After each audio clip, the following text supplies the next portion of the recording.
بسم اللہ الرحمن الرحیم۔ آج کی اس ویڈیو کا ٹاپک ہے اسلامی تہذیب و تمدن۔ حیات انسانیت کے درخشاں پہلو دو ہیں، ایک روحانی اور دوسرا مادی۔ انسانی شخصیت اس وقت تک پائے تکمیل تک نہیں پہنچ سکتی جب تک دونوں پہلو کی نشو و نما نہ ہو۔ مختلف تہذیبوں نے ان دونوں پہلوؤں کی نشو و نما پر بہت کچھ مواد دیا ہے، مگر اس کے باوجود بھی اس کی تکمیل نہیں ہوئی۔ اس کائنات اراضی میں صرف ایک ہی تہذیب ہے جس نے علمی اور عملی طور پر ان دونوں پہلوؤں کی نشو و نما کی تکمیل کی ہے، وہ ہے اسلامی تہذیب۔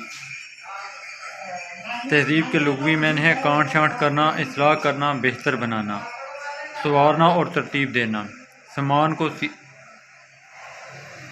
سیدھا کرنا، درختوں کی شاخوں کی تراشنا وغیرہ۔ تہذیب کے لفظ میں بہت وسعت پائی جاتی ہے، اور یہ لفظ طرز زندگی اور رہن سہن کے طور طریقے کے لیے بھی استعمال ہوتا ہے۔ اسلام میں تہذیب سے کسی قوم کی وہ بنیادی افکار و نظریات مراد ہوتے ہیں جو اس کے افعال اور اعمال کو جنم دیتے ہیں۔ ہر قوم ایک مخصوص طرز زندگی اور جداگانہ عادات و اطوار کی حامل ہوتی ہے جو اسے دوسری قوم سے مختلف کرتی ہے۔ اس ظاہری شکل و صورت کو تہذیب کہا جاتا ہے۔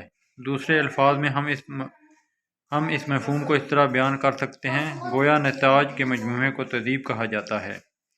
تہذیب کے لفظی معنی چونکہ کاٹ چھانٹ اور اصلاح کے ہیں، اس کے لغوی معنی کا تقاضا ہے کہ یہ لفظ ہمیشہ اچھی تہذیب کے لیے بولا جائے، مگر لغوی وسعت کے پیش نظر اس کا اطلاق اچھی اور بری دونوں قسم کی تہذیبوں پر کیا جاتا ہے۔ اچھی تہذیب وہ ہے جو اسلامی تعلیمات اور طرز حیات کے مطابق ہو، بری تہذیب وہ ہے جو اسلامی تعلیمات اور طرز حیات کے مطابق نہ ہو۔ اس باب کے مطالعے سے اچھی اور بری تہذیب کا فرق خود بخود نمایاں ہو جائے گا۔ تمدن۔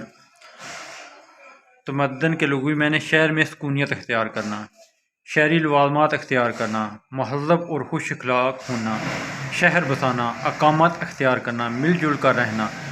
تمدن کے اصطلاحی معنی باہمی طور پر مل جل کر رہنا، رہن سہن کے اصول و ضوابط پر عمل کرنے اور حقوق و فرائض کے بجا لانے کے ہیں۔ تمدن ضرورت زندگی کی پیداوار ہے، ایک معمولی پردے سے لے کر ایک باہری مشین تک ہر چیز تمدن کے مظہر میں ہے۔ انسانی زندگی میں جتنی مادی اشیاء کی ضرورت پڑتی ہے وہ بھی تمدن کو جنم دیتی ہیں۔ ضرورت کے تحت انسان شہری قواعد و ضوابط بناتا ہے، اسکول و مدرسے بناتا ہے، حفاظتی اقدامات کرتا ہے اور سینکڑوں دوسرے مسائل حل کرتا ہے۔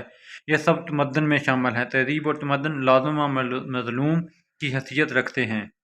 تہذیب کا تعلق نظریات سے ہے اور تمدن کا تعلق اعمال و نتائج ہے۔ مثلا ایک عمارت کی تعمیر کرنے سے پہلے یہ سوچا جاتا ہے کہ عمارت کیسی ہو یا اس کا نقشہ کیسا ہونا چاہیے، یہ تہذیب ہوئی، اور جب عمارت بن جائے گی تو یہ تمدن ہوگا۔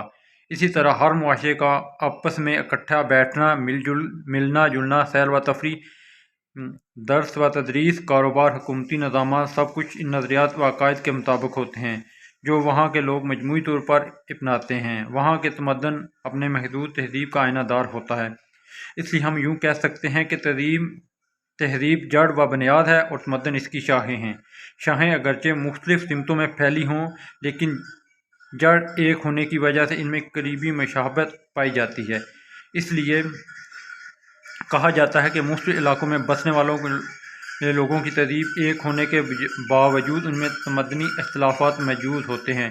تمدن و تہذیب کے اس فرق کو اس طرح واضح کیا جا سکتا ہے کہ حضور اسلام سے پہلے ایران، روم اور مصر کے باشندوں نے مادی ضروریات زندگی کے اعتبار سے جو مقام حاصل کیا وہ تمدن ہے۔ اس کے برعکس حضور صلی اللہ علیہ وآلہ وسلم نے اپنی تعلیمات کے ذریعے جو ذہنی انقلاب برپا کیا اس کا نام اسلامی تہذیب ہے۔